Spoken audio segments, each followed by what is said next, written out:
Hello everyone, welcome back to my YouTube channel. जैसे कि आप सभी जानते हैं कि हम सरस्वती पांडे और गोविंद पांडे की पुस्तक हिंदी भाषा एवं साहित्य का वस्तुनिष्ठ इतिहास पढ़ रहे हैं। पिछली वीडियो में हमने पाली, प्राकृत, अपभ्रंश और आधुनिक भारतीय आर्य भाषाओं को पढ़ा। अगर आपने पिछली वीडियो नहीं देखी है तो आप चैनल पर जाकर वीडियो देख सकते हैं। और अगर आपको मेरी वीडियो अच्छी लगे, वीडियो को लाइक करें, चैनल को सब्सक्राइब करें। आज हम पढ़ेंगे हिंदी व्युत्पत्ति और अर्थ। चलिए वीडियो को शुरू करते हैं। हिंदी शब्द की व्युत्पत्ति के संबंध में निम्नलिखित मत प्रचलित है। हम उन्हीं चीज़ों को पढ़ेंगे जो परीक्षा की दृष्टि से महत्वपूर्ण है। तो यहाँ पर हिंदी शब्द की व्युत्पत्ति के संबंध में निम्नलिखित मत प्रचलित है। इनमें से जो सबसे महत्वपूर्ण है वो है डॉक्टर भोलानाथ तिवारी का। तो चलिए वीडियो को शुरू करते हैं। डॉक्टर भोलानाथ तिवारी के अनुसार हिंदू शब्द का प्राचीनतम प्रयोग 7वीं सदी के अंतिम चरण के ग्रंथ निषेध चूर्णी में प्रथम बार मिला है।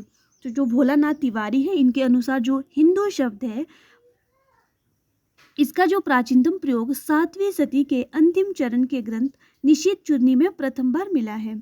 हिंदू शब्द फारसी है, जो संस्कृत शब्द सिंधु का फारसी रूपांतरण है। तो जो हिंदू है ये कैसा शब्द है? ये फारसी शब्द है, जो संस्कृत शब्द सिंधु का फारसी रूपांतरण है। सिंधु शब्द का प्रथम प्रयोग ऋग्वेद में सामान्य रूप से नदी विशेष तथा नदी के आसपास के प्रदेश के लिए हुआ है। तो जो सिंधु शब्द है, इसका जो प्रयोग ऋग्वेद में नदी विशेष तथा नदी के जो आसपास का प्रदेश रहा है उसके लिए हुआ है। 500 ईस्वी पूर्व के आसपास दारा प्रथम के काल में सिंधु नदी का स्थानीय प्रदेश ईरानी लोगों के हाथों में था। संस्कृत के सिंधु का ईरानी में हिंदू हो गया, जो सिंधु नदी के आसपास के प्रदेश में के अर्थ में प्रयुक्त हुआ। संस्कृत के सिंधु का ईरानी में हिंदू हो गया, जो सिंधु नदी के आसपास के प्रदेश के अर्थ में प्रयुक्त हुआ। कालांतर में आर्थिक विकास के साथ हिंदू का अर्थ भारत हो गया। इसमें ई पर बलाघात के कारण अंत्य ऊ का लोप हो गया और हिंदू से जो है हिंद बना। हिंद शब्द में विशेष नार्थक प्रत्यय इक जोड़ने से हिंदिक शब्द बना, जिसका अर्थ है हिंद का।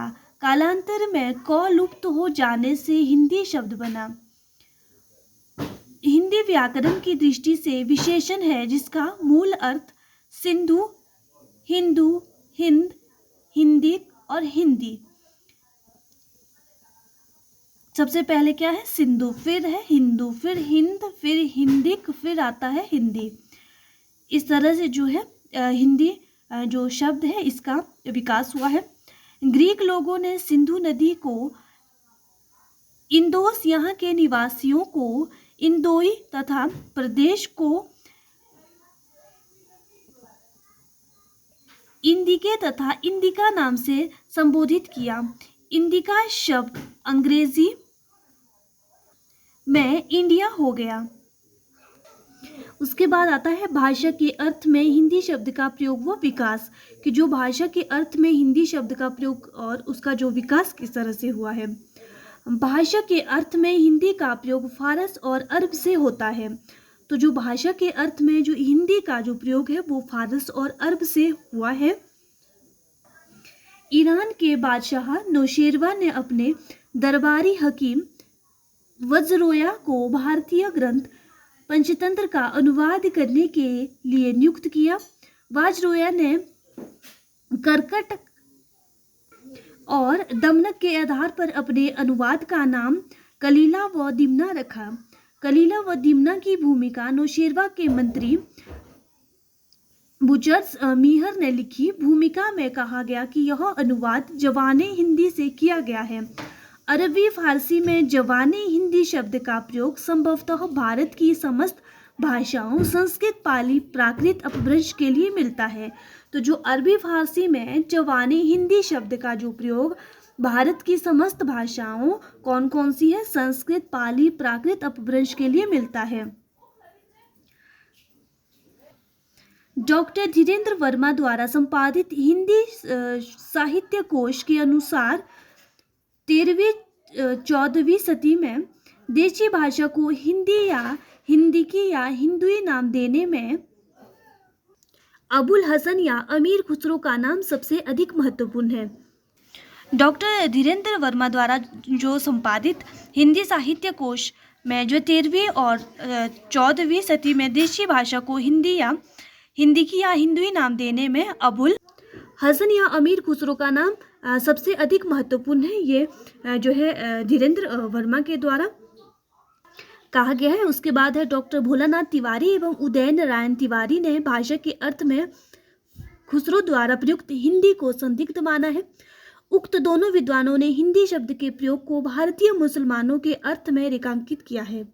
डॉक्टर भोलानाथ तिवारी ने लिखा है, खुसरो ने हिंदी शब्द का प्रयोग भारतीय मुसलमानों के लिए किया है और हिंदवी शब्द का मध्य देशी भाषा के लिए। यह हिंदवी शब्द वस्तुतः हिंदवी या हिंदुई है। हिंदू प्लस ई अर्थात हिंदू की भाषा।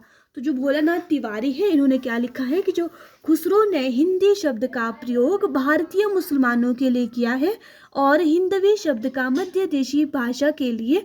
यह जो हिंदवी शब्द है वस्तुतः हिंदवी या हिंदुई है। हिंदू प्लस ई अर्थात जो हिंदुओं की भाषा।